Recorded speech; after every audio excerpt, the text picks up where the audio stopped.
राहुल से, कांग्रेस से या भाजपा, उससे क्या नाम है, सपा से मुझे कोई लेना देना नहीं है। राकेश टिकैत कौन है ये कौन सा किसान है राकेश टिकैत? राकेश टिकैत नंबर 1 का दलाल। 370 कौन धर्म की राजनीति है? ये 70 साल से विपक्ष ने क्यों नहीं खत्म किया? कटोरा लेके पाकिस्तान भीख मांग रहा है, ठीक है ना, वो हमारे हिंदुस्तान के मुकाबले पे नहीं है। बेरोजगारी नहीं है, कोई महंगाई नहीं है। आप महंगाई को देख रहे हो, विकास को देखिए, विकास कहाँ से कहाँ वैसे ही है, ना साफ सफाई है, ना ही साथ में बिल्डिंगों की जर्जर हालत है। इस पे क्या कहना? आंदोलन में कोई खालिस्तान का नारा लगा सकता है? खाली राइफल लहरा सकता है? कभी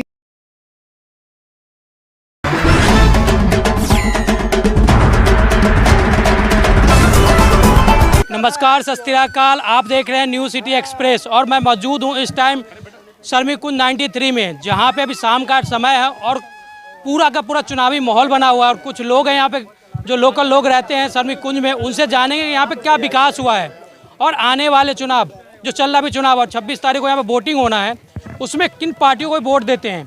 आइए जानते हैं कुछ लोगों से उनकी राय।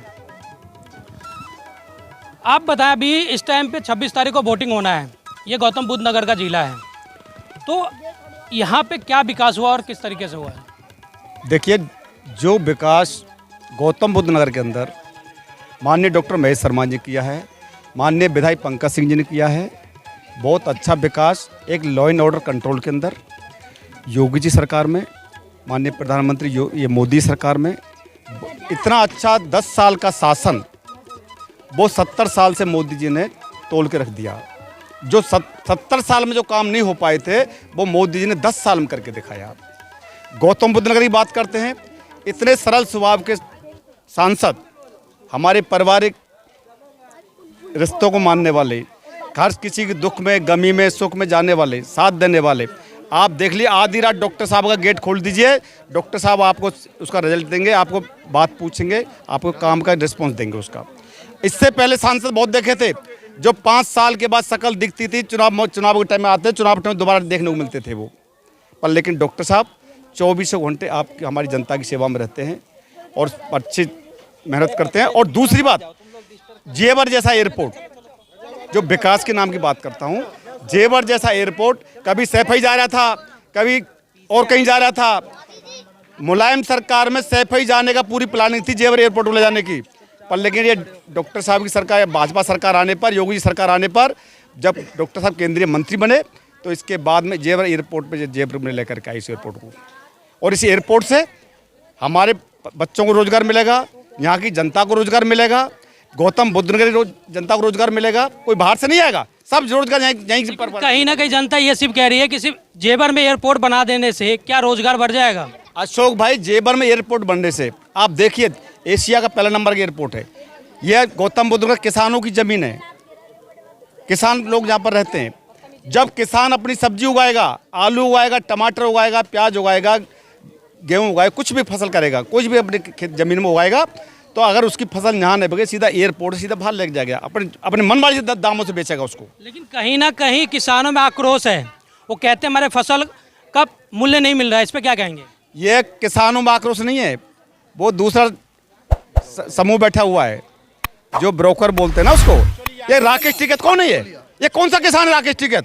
वो तो अपने आप को किसान नेता कहते हैं। राकेश टिकैत नंबर 1 का दलाल, नंबर 1 का झूठा। और उसका सीधा कनेक्शन कनाडा था। मैं डिबेट मेरे साथ जुड़ा था इंटरनेशनल चैनल के ऊपर। इस बार तो राकेश टिकैत है ही नहीं, इस बार तो राकेश टिकैत है ही नहीं, राकेश टिकैत का नाम ही नहीं है। जिसका कनाडा से तार जुड़ा हुआ है वो किसान हो सकता है। किसानों के नाम, किसानों के आंदोलन में कोई खालिस्तान का नारा लगा सकता है? खाली राइफल लहरा सकता है? कभी नहीं हो सकता। वो देशद्रोही है, वो किसान नहीं है। किसान के पास टाइम ही नहीं। किसान सुबह जाता है बेचार, 4 रोटी अपने छन्ना में बांध करके शाम को घर आता है। आप देख लीजिए अपनी किसानों को क्या, जब सब खेती में बैठे होंगे बेचारे लगे हुए। तो कहीं ना कहीं अभी जो बेरोजगारी है और कहीं ना कहीं महंगाई है, उस पर क्या कहना चाहेंगे? मैं बताता हूँ अशोक जी, कोई बेरोजगारी नहीं है, कोई महंगाई नहीं है। आप महंगाई को देख रहे हो, विकास को देखिए, विकास कहाँ से कहाँ पहुँच गया। रोडों का जाल किस तरीके से पूरे भारत में फैला दिया गया। आज कहीं युद्ध छिड़ जाता है तो हम ऐसे रोड बना दिए हैं, कहीं भी हमारा फ्लाइट, कहीं भी फाइटर कहीं भी लैंड हो सकता है।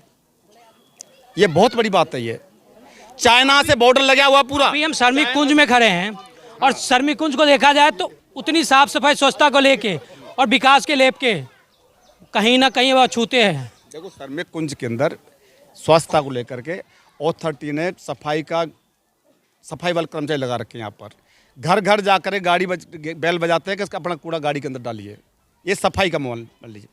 विकास के नाम पर अथॉरिटी के अंदर जो काम आते हैं, अथॉरिटी अपना विकास कर रही है। जो विकास अथॉरिटी नहीं कर सकती है उसको विधायक के कहने से, सांसद को कहने से वो भी काम कराए जाते हैं। हाँ, कुछ विकास नहीं हुआ है यहाँ पर, मुझे पता है, पर लेकिन उस विकास की प्रॉमिस डॉक्टर महेश शर्मा ने किया हुआ है। इसके बाद में तो कब तक 10 साल से वो सांसद हैं यहाँ मेरी बात सुनिए। हाँ, 10 साल से जो चीज़ नहीं हो सकती थी, जब जो लोग थे यहाँ पर अथॉरिटी के अंदर, गरीब मजदूरों को ये बोल दिया गया तुम्हारे चक्रवर्ती ब्याज माफ नहीं, तुम्हारे कर्ज के बाल डूब जाएंगे, लेकिन तुम चक्रवर्ती ब्याज माफ नहीं करा सकते।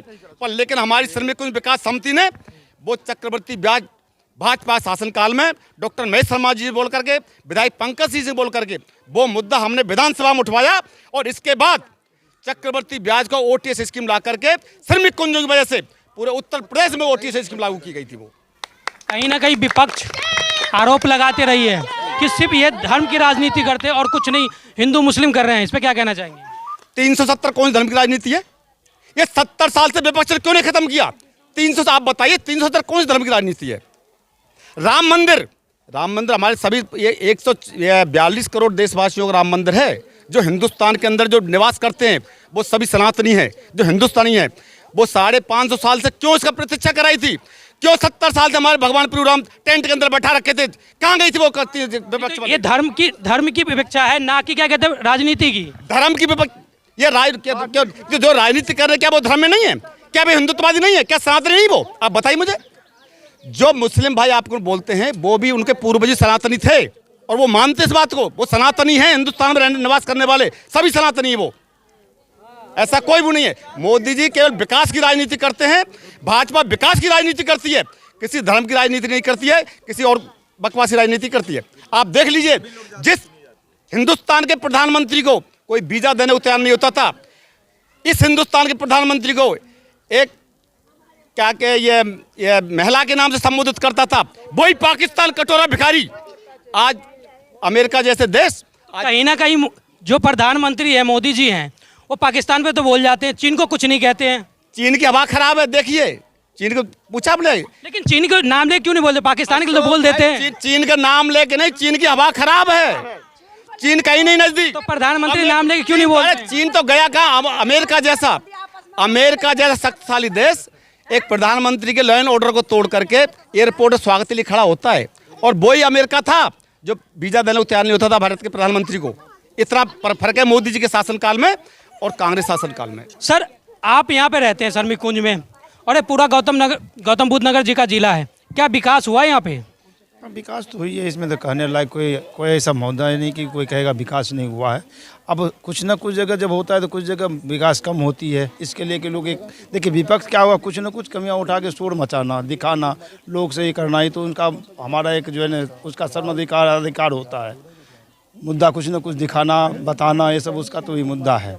और विपक्ष को जिसने आज इसको दिखा जा रहा है, जो दिखाते जा रहा है, जो कांग्रेस वाली मुद्दा उठाता, मुलायम जी अगर कहते हैं, अगर अखिलेश जी की बात करते वो भी दिखाते हैं। कल जब तक उनका था वो कौन सा न्याय हम लोग को दिला है? सहीपेट में जो कांड हुआ उसमें सबसे बड़ा किसका हाथ था? आज वो अगर वो चीज़ हो रहा तो उनको कष्ट हो रहा है कि हमारा जो अगर कोई बात हो रही है तो उसके लिए उसे कष्ट हो रहा है। ऐसा कुछ नहीं है। लोग तो न्यायालय हमारा और पक्ष और विपक्ष दोनों तरफ की होती है।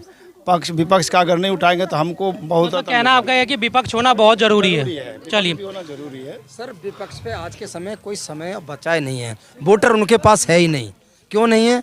क्योंकि विपक्ष ने बहुत काम खराब किए हैं, जो कि जनता को बहुत गुमराह किया है। अब जनता जाग चुकी है, सिस्टम अच्छा बन चुका है। नया बच्चा जानता है कि भाई पार्टी किसको लेके आएंगे जो अच्छा काम करे। तो भारतीय जनता पार्टी अच्छा काम करके 370 देख लीजिए, एयरपोर्ट भी देख लीजिए, और जो हमारी दी बेटी जाती है इनको देख लीजिए। तो कहीं ना कहीं महंगाई नहीं बढ़ी, आपको नहीं लगता? सर, महंगाई तो हर सरकार में थी, कांग्रेस सरकार में नहीं थी महंगाई। उस टाइम सबसे पेट्रोल देखा जाए तो 60 रुपये, सिलेंडर 450 रुपये। सर, ये बाहर से आता है पेट्रोल। सुनो, ये बाहर से आता है पेट्रोल। अब बताइए, बाहर से पेट्रोल आता है, हमारी चीज़ यहाँ से जाती है, तो उस आता है कई जगह बढ़ता है, तो वो सब जगह डिस्ट्रीब्यूट होता है, तो महंगाई तो इसलिए होती है। केंद्र सरकार को वैट कम करना चाहिए ना। किसको? भारत सरकार को वैट कम करना चाहिए ना तेलों पे। सर, भारत सरकार कहाँ से कर पाएगी जब किराया इतना बढ़ जाता है? ने सर्विस भाड़े अलग है, सब हर जगह चार्ज लगते हैं सर। कैसे होगा? बेड कम करेंगे तो विकास कैसे होगा? मतलब जनता के पैसों को लेके जनता को देना और कहना कि विकास कर रहे हैं। नहीं सर, जनता के कहाँ के पैसे ले रहे हैं सर, वो तो बाहर से। सर मैं नहीं बोलूँगा, अब नहीं बोलूँगा। चलिए मैं बोलता हूँ। अभी आप पेट्रोल का मुद्दा उठाए, महंगाई का उठाए, बेड का उठाए। मानिए जहाँ भाजपा शासित राज्य है, कांग्रेस अभी हल्ला मचाता था कि मैं पेट्रोल का सस्ता कर दूंगा। जो भी भाजपा शासित राज्य है वहाँ कांग्रेस के अपेक्षा रेट कम है। जब इतना कांग्रेस बोल ही रहा था कि हम रेट कम कर देंगे, तो जहाँ केंद्र शासित प्रदेश है वहाँ क्यों नहीं रेट कम हो जा रहा है? तो सर दिल्ली में दिल्ली में कांग्रेस सरकार नहीं है, ना ही बीजेपी की सरकार है। वहाँ पे तो आम आदमी की सरकार है। फिर भी पूरे इंडिया के अंदर सबसे जो रेट कम है वो तेल का दिल्ली में है। तो यूपी में है, यूपी में रेट कम है। और आपको ये पता है कहाँ पर से रेट कम है सर? कम है। आप दिल्ली में आपको पता है कितना टैक्स आता है और यूपी में कितना आता है? आपने देख रहे हैं जोगी जी कैसे चला रहे हैं यूपी को। आपको ये भी तो सोचना कि हम यूपी को कहाँ ले गए हैं, रोजगार में कहाँ मोदी जी ने पहुँचा दिया है यूपी को, कितने लेवल में आ गया, हर तरह से आ गया। कहाँ कमी बताइए और कहाँ कमी बताइए? आप उसका बात करेंगे। कांग्रेस की सरकार में जब हमारे सेना के लिए कोई भी अगर कांड हो जाता है बॉर्डर पे, तो दिल्ली से पूछना पड़ता था कि हम क्या करें। आज तो सिर्फ डिसीजन ले रहा है। आज देखिए वही कश्मीर है जहाँ लाल चौक पे हमारा इंडियन झंडा नहीं लहराता था, कोई घूमता नहीं था। आज देखिए सारे खुल के घूम रहे हैं। अभी वहाँ देखिए क्या क्या फंक्शन हो रहा है, क्या क्या प्रोग्राम हो रहा है। देखिए ये हमारा इंडिया आज का भारत है, ये मोदी जी का भारत है। तो सर एक चीज़ बताइए, यहाँ पे गौतम बुद्ध नगर जिला है, इसमें यहाँ के जो सांसद है और प्रत्याशी भी हैं महेश कुमार शर्मा जी हैं। तो ये विधानसभा 5 विधानसभा का लोक सीट है, तो यहाँ पे कहाँ कहाँ विकास है, उसके बारे में कुछ पता है और किस तरीके से आप देखते हैं? विकास कहाँ नहीं ये बताइए। हम तो करीब 15-20 हम यहाँ की देखें, यहाँ की अगर हम देखें यहाँ पे हम खड़े हैं, वहाँ पे देखा जाए तो गली वैसे ही है, ना साफ सफाई है, ना ही साथ में बिल्डिंगों की जर्जर हालत है। इस पे क्या कहना चाहेंगे? बिल्डिंगों का काम चल रहा है। डॉक्टर साहब से बात हुआ, डॉक्टर साहब को दिया गया, डॉक्टर साहब अथॉरिटी में बात भी किए हैं उन्होंने। अभी देखिए गेट वोट भी लगवा रहे हैं चारों तरफ। ये हमेशा क्या चुनाव के टाइम पे याद आता है या जीतने के बाद? नहीं, पहले से उन्होंने पहले से ही कार्रवाई कर रहे हैं डॉक्टर साहब इतना काम किया। डॉक्टर साहब ने वो काम किया जो जितने गरीब लोग थे, जिनका समझिए कितना लोन ज़्यादा हो गया था कि वो मकान उनका कैंसिल हो जाता, उनकी था ही नहीं बस का। अभी मिस्टर नवाब सिंह जी अभी बोले थे, बताए थे कि हमारे श्री पंकज सिंह जी, श्री डॉक्टर महेश शर्मा जी, इन लोगों के सहयोग से ये मामला अपने राज्यसभा में आप इनकी बातों से कितना सहमत है? बाबू हट जाओ। मैं इनकी बातों से 100% सहमत हूँ, लेकिन हाँ एक बात का ज़रूर मैं जवाब आप लोगों को देना चाहती हूँ। अभी जो आपने वहाँ उन भैया से पूछा था ना यहाँ पे कि मोदी जी चीन पर उंगली क्यों नहीं उठाते, ठीक है ना, पाकिस्तान पे उंगली उठाते। पाकिस्तान पे इसलिए उंगली उठाते क्योंकि पाकिस्तान जो है ना सबसे गिरा हुआ देश है, ठीक है ना। एक यूपी के बराबर भी नहीं है, वो है नहीं, वो मुझे पता है क्योंकि भारत तो बहुत बड़ा देश है, उसके दुगना। कटोरा लेके पाकिस्तान भीख मांग रहा है, ठीक है ना, वो हमारे हिंदुस्तान के मुकाबले पे नहीं है। लेकिन आपने कहा चीन पे उंगली नहीं उठा रहे, लेकिन मुसलमानों की एक बात बताऊँ मैं आपको, 57 कंट्रियाँ हैं, 57 कंट्रियाँ हैं मुसलमानों। जब वो आपस में कट के मर रहे हैं तो उन पर उंगली उठा के क्या करेंगे हम लोग, ये तो बता दो आप हमें। तो चीन पे मैं बात कर रहा हूँ, तो पाकिस्तान के जो मुस्लिम की बात आप कर रहे हो, तो 57 कंट्री है पूरे वर्ल्ड में, तो चीन में तो मुस्लिम नहीं है ना वहाँ पे। चीन में भी लड़ाई हो रही है, चीन भी ऐसे ही आपस में लड़ के मरे जा रहे हैं। चीन के अंदर 90% जो है बौद्ध धर्म को मानने वाले हैं। वो मैं मानती हूँ, वो बौद्ध धर्म को मानते हैं। आप ठीक है, आप पड़ोसियों की बात कर रहे हैं, लेकिन मैं यहाँ पे गौतम बुद्ध नगर में खड़ा हूँ, ठीक है। यहाँ पे आप किस तरह से देखते हैं किनको आने वाले चुनाव में आप वोट करेंगे? मैं आने वाले चुनाव में मोदी जी को वोट करूंगी और मैं 20 साल से उन्होंने को ही सपोर्ट करती हूँ और करती ही रहूंगी। मुझे राहुल से, कांग्रेस से या भाजपा उससे क्या नाम है सपा से मुझे कोई लेना देना नहीं है। क्यों? अगर इनके हाथ में दोनों के देश चला गया ना तो ये देश 4 दिन नहीं लगेगा बिकने में। क्यों? 70 साल से देश चला रहे थे। अरे 70 साल से देश चला रखे तो तभी तो क्या नाम है हिंदुस्तान से पाकिस्तान ले लिया है। सोना नहीं, वो राहुल गांधी जी कहते हैं आलू लाइए सोना उगा लो, उन पे कहते तो कुछ और है, निकलता कुछ और है। प्रधानमंत्री जी तो कह रहे थे कि सभी के अकाउंट में 15 लाख रुपए जाएंगे। 15 लाख नहीं, लेकिन हाँ ये आज की डेट में कोई भी बीजेपी की सरकार में कोई परेशान नहीं है, सब ठीक है, सबके खाते में पैसे आ रहे हैं। किसके सरकार में? मेरे खाते में तो पैसे नहीं आए। ऐसा तो मेरे खाते में भी नहीं आए तो क्या आप कैसे कह रहे हो खाते में पैसे आते हैं? सबके आए, जिन्होंने प्रूफ दिया, मेरे खाते में नहीं आए तो क्या मैं बीजेपी को सपोर्ट नहीं करूंगी? मैं करूंगी, मुझे लालच नहीं है, मुझे बीजेपी का ये नहीं, एक बार बताऊं, मैंने बीजेपी से कभी भी कोई भी फायदा नहीं उठाया है आज की डेट में, लेकिन मैं 20 साल से बीजेपी को सपोर्ट करती आई हूँ और मैं बीजेपी को ही सपोर्ट करूंगी। और जिस गांव में मैं रहती हूँ ना, मतलब कुछ भी हो जाए बीजेपी को ही सपोर्ट करेंगे। हाँ, बीजेपी को ही सपोर्ट करेंगे। के मध्यम वर्गीय लोग हैं, सुई से लेकर के हवाई जहाज तक बनाते हैं, मजदूर बड़े जो अग्रिम विकास में जो भागीदारी हुई है वैसे लोग निवास जितने भी थोड़े बहुत बढ़ा के बना रखे थे सबको नोटिस जारी कर दिया, जो कि आपकी लीज डीज निरस्त कर दी जाएगी। तो अभी हमारे मित्र कैप्टन नवाब सिंह चौधरी जी थे, महाराज सिंह जी थे, भाई संजय मिश्रा जी, जितने भी हमारे मित्र थे, श्रीमान अशोक राय जी, श्री राम जी तिवारी, सब लोगों ने मिल करके रात को 12:30 बजे आदरणीय डॉक्टर महेश शर्मा जी को पकड़ के उनसे समय लेकर के नोएडा प्राधिकरण में बात करा करके सारे नोटिस को निरस्त करवाए। उन्होंने कहा कि भाई गुंजाइश नहीं है, छोटे कमरे हैं, बच्चे बड़े हो गए, जाएंगे कहाँ। तो प्रथम जो है सरमी कुंज वासियों के लिए ये बहुत बड़ी राहत की बात। बिल्कुल सही बात करें। उसके अलावा सेक्टर 122 और 66 में ये सच्चाई है कि भवनों की बिल्डिंग जो है जर्जर होती जा रही है, बाथरूम साइड से झरता जा रहा है। तो हम सब लोगों ने प्रयास करके कई बार आदरणीय डॉक्टर महेश शर्मा जी, माननीय विधायक पंकज सिंह जी, सबसे बातचीत हुई। तो उन्होंने जो है, क्योंकि प्राधिकरण सीधा कहता है कि हमने तो ये भवन बेच चुके, आप लोग अलॉटी हो, क्या करना है नहीं करना है हमारी जिम्मेदारी नहीं है। लेकिन आदरणीय पंकज सिंह जी, आदरणीय डॉक्टर महेश शर्मा जी ने अपने प्रेशर में सामाजिकता, जनप्रतिनिधि का दायित्व निभाते हुए सेक्टर 122 और सेक्टर 66 में उन्होंने बाथरूम साइड से प्लास्टर करवाए। अब काम रह गया बाकी इसके फर्स्ट, इसके सेकंड और 110, इसके लिए भी प्रयास चल रहा है। और हमें विश्वास है कि सभी सरमू कुंज वासियों की सहयोग रहा तो डॉक्टर महेश शर्मा जी, आदरणीय पंकज भैया जी उस काम को करवाएंगे, ऐसा हम लोग मान के चलते हैं। क्योंकि ये सबका मेजरमेंट हुआ है, फाइल जो है प्राधिकरण बता रहे थे कि IIT में भेजा हुआ है, वो कब पास होता है, तो सारा प्रोसेस में है। और रह गया शासन कैसा है, तो शासन योगी जी के नेतृत्व में बहुत अच्छा शासन चल रहा है। कानून व्यवस्था, लाइन ऑर्डर पूरा मेंटेन है, भय मुक्त वातावरण है। इसलिए क्या विपक्ष की जो पहले चल रही थी, क्या वहाँ पे लॉ एंड ऑर्डर की दिक्कत थी?